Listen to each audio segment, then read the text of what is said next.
रंजना की रसोईमध्ये आपले स्वागत। आपण बनवणार आहोत सांजा पोळी, रव्याची पोळी। जसं आपण शिरा बनवतो तशा पद्धतीने हे बनवून घ्यायचं। याच्यामध्ये तूप घालायचं नाही आहे, फक्त रवा भाजून घ्यायचा। आणि त्यासाठी मी हा घेतला आहे घरगुती गूळ, गावरान गूळ आहे हा, क्यूब्स आहेत आणि पाणी। तर आपण काय करायचं, एका पॅनवरती रवा भाजून घ्यायचा, त्याच्यामध्ये तूप घालायचं नाही आहे, नुसता भाजून घ्यायचं। ऑलरेडी मी रवा भाजूनच ठेवते, तर मी 1 वाटी रवा घेतलेला आहे। थोडासा भाजून घ्यायचा आणि मग पोळ्या बनवायच्या।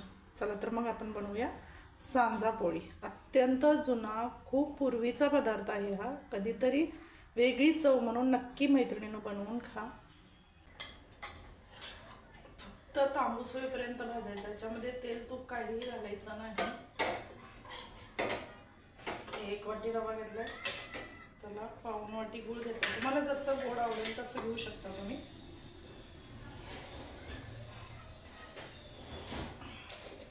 तसं तांबूस होईपर्यंत भाजायचं।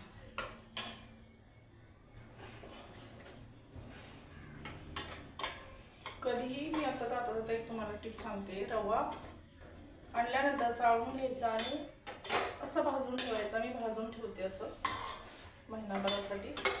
तर आपला रवा भाजून तयार आलेला आहे। हे पहा,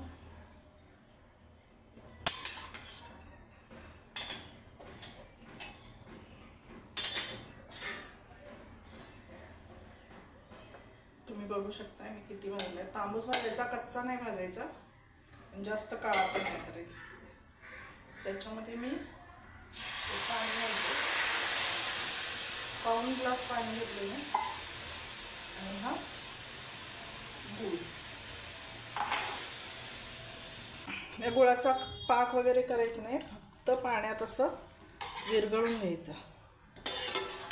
म्हणजे थोडक्यात काय, आपण जसा शिरा बनवतो ना प्रसादाचा किंवा काही शिरा, तर थोडक्यात हे असं बनवून घ्यायचं। आपण जर थोडा वेळ हा गूळ पाण्यात जरी ठेवला तरी चालतो।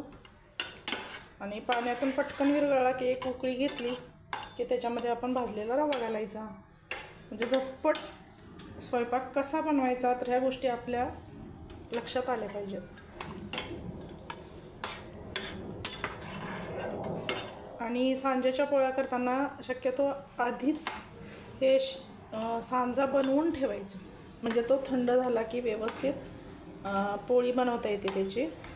आणि जर आपण गरम गरम जर भरला तर पोळी फुटण्याची शक्यता असते। आणि माझ्याही लहानपणी आमच्यासाठी हे अगदी बनवायची बऱ्याच वेळा। झटपट होणारा पदार्थ असल्यामुळे बघा, गूळ विरघळला आहे।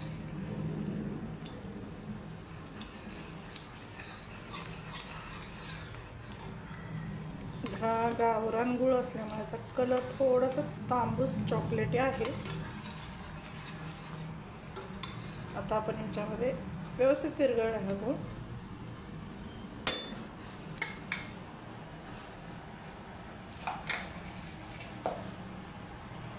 सुंठ वेलचीची बनवून ठेवलेली पावडर। अगदी याच्यामध्ये तुम्ही बडीशेपची पावडर पण घालू शकता बरं का, वास खूप छान येतो। फक्त पावडर व्यवस्थित पाहिजे, ती कचकच नको अशी, तर पोळ्या फुटू शकतात।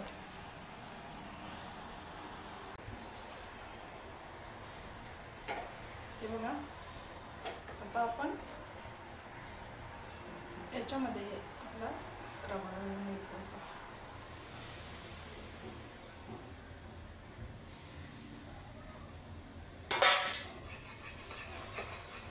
गॅस बारीक करून घ्यायचा। कलर खूप छान आला, मस्त एकदम। वाटलं बाबा तुमचं प्रमाण कुठेतरी गडबडीत झाली आणि हा रवा थोडा कच्चा वाटतोय असं वाटलं तर थोडंसं पाणी घालायचं, काही फरक पडत नाही।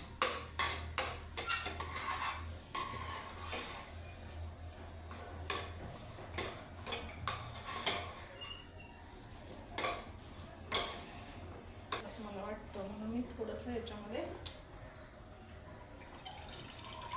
पाणी ॲड करणार आहे। मला काही फरक पडत नाही। अजून एक रेसिपी मी दाखवणार आहे तुम्हाला माझ्या आईची। जसं आपण हा रवा बनवतो ना तसंच ती तांदूळ भाजून त्या तांदळाचा रवा बनवून घेते. त्याला लाटोरे असं म्हणतात. त्या सांजोऱ्या म्हणजे सांजेच्या पोळ्या, सांजा पोळ्या त्या. तर मी पुढच्या भागामध्ये तुम्हाला नक्की दाखवेन त्या असं बनवून घ्यायचं. गॅस बारीकच करायचं आणि हे मिश्रण मोकळंच पाहिजे पूर्णासारखं.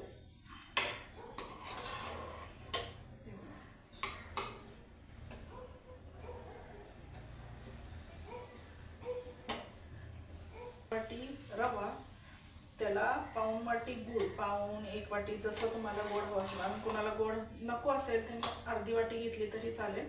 आणि ह्या मापाचा 1 ग्लास पाणी म्हणजे बरोबर होतं ते. म्हणजे पुन्हा पुन्हा टाकायची काहीच गरज नाही. आता आपण पटकन गॅस बंद करून घ्यायचा. नेहमी पदार्थ बनवताना गॅसकडे लक्ष ठेवायचं. कधी आपल्याकडून गॅस उगीच चालू राहतो. आता हे मिश्रण आपण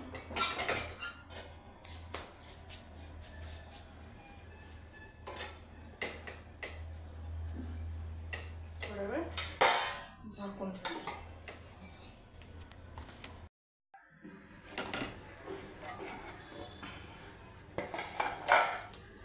आपला सांजा तयार झालेला आहे. आणि असंच मोकळा पाहिजेत. मग आता आपण कणिक मळून घेऊ आणि पोळ्या करायला सुरुवात करू. सांजा बनवलेला आहे ना, त्यासाठी आपण ही कणिक मळून घेतोय. एवढी कणिक घेतलेली आहे.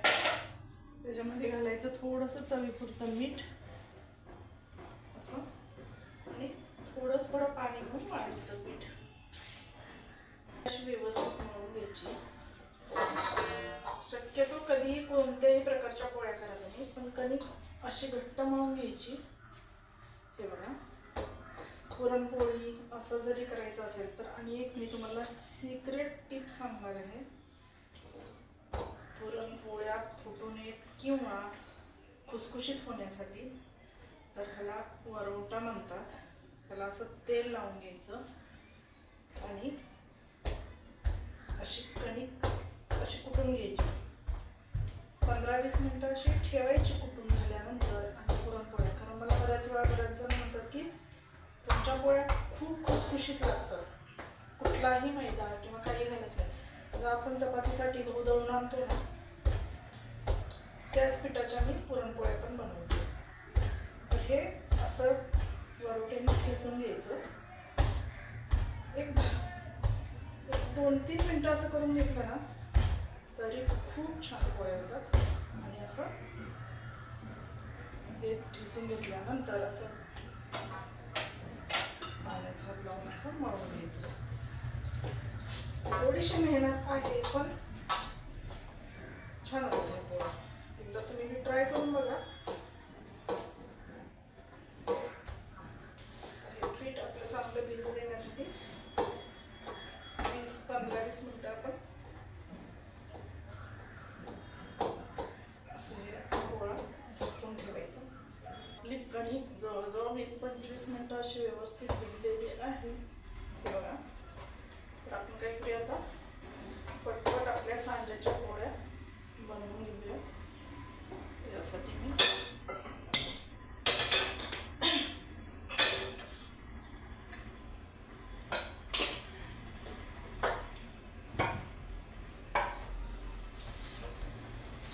कधी कधी आपल्याला असं मुली विचारतात की स्वयंपाक करते वेळी की कणिक मळून झाली, जसं पदार्थ कसा शिजला हे आपण बोटाने असं हे करून बघू शकतो की मऊ झालेलं आपल्याला समजतं. मग आता कणिक मळून कशी झाली हे जर आपल्याला मुली म्हणतात की कसं काढणार आपल्याला कणिक मळून, तर ज्याची परात अशी स्वच्छ त्याची कणिक मळून झाली असं समजायचं. असं मी समजून तर अशी आपली कणिक व्यवस्थित मळून झालेली आहे.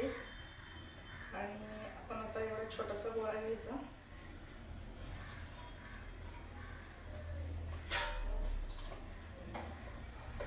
पीठ लावण्यासाठी आणि आपला सांजा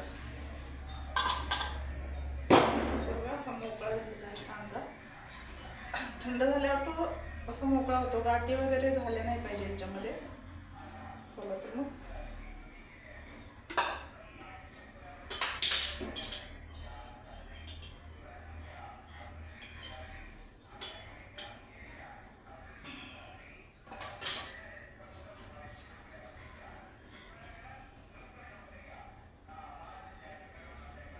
पुरणपोळीसारखीच प्रोसेस व्हायची.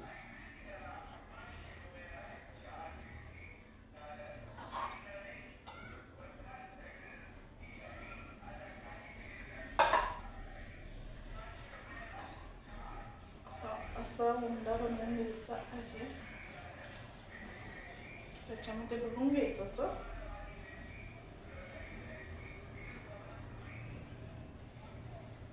कणिक कमी घ्यायची आणि आपलं पुरण जास्त घ्यायचं, काढून ठेवायचं असं.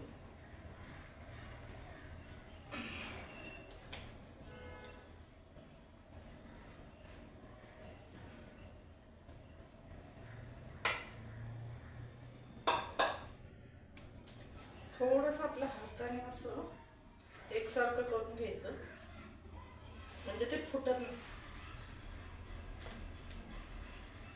पीठ लावून घ्यायचं असं.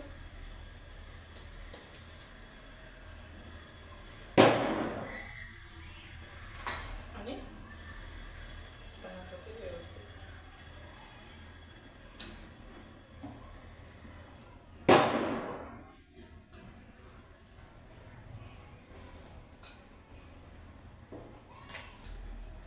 आज आहे 19 फेब्रुवारी आणि आज आहे आपल्या लाडक्या राजाची छत्रपती शिवाजी महाराजांची जयंती, शिवजयंती.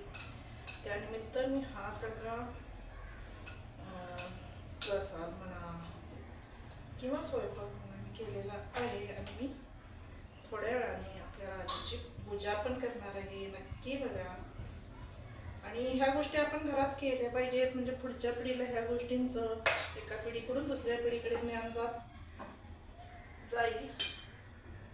आपण ह्याला असं थोडंसं तूप लावून घ्यायचं. आपण रव्यामध्ये तूप घातलेलं नव्हतं, त्यामध्ये पण थोडं तूप लावून घेऊया.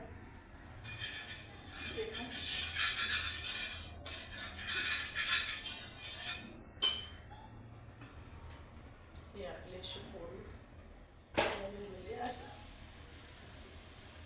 थोडा गॅस वाढवायचा.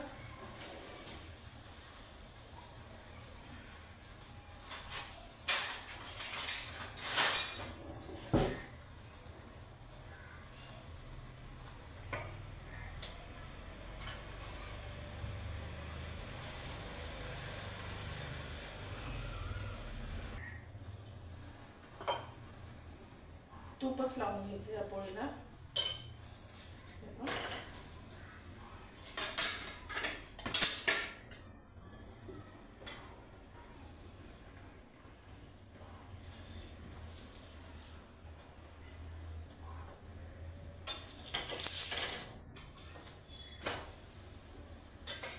कलर खूप सुंदर आलेला आहे, खूपच छान.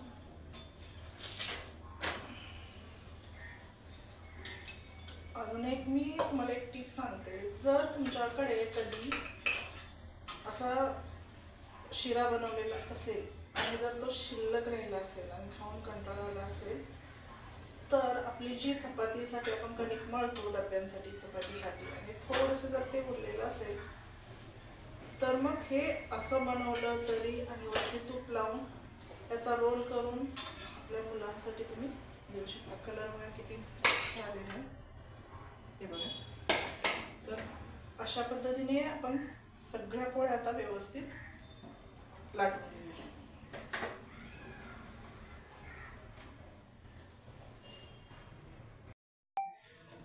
तुम्ही बघू शकता हे माझे 5 उंडे झालेले आहेत. म्हणजे हे 3 उंडे बनवायचे आहेत, ही एक पोळी आणि हा एक लाटायचा आहे. तर 1 वाटी रव्यामध्ये माझे 5 पोळ्या झालेल्या आहेत.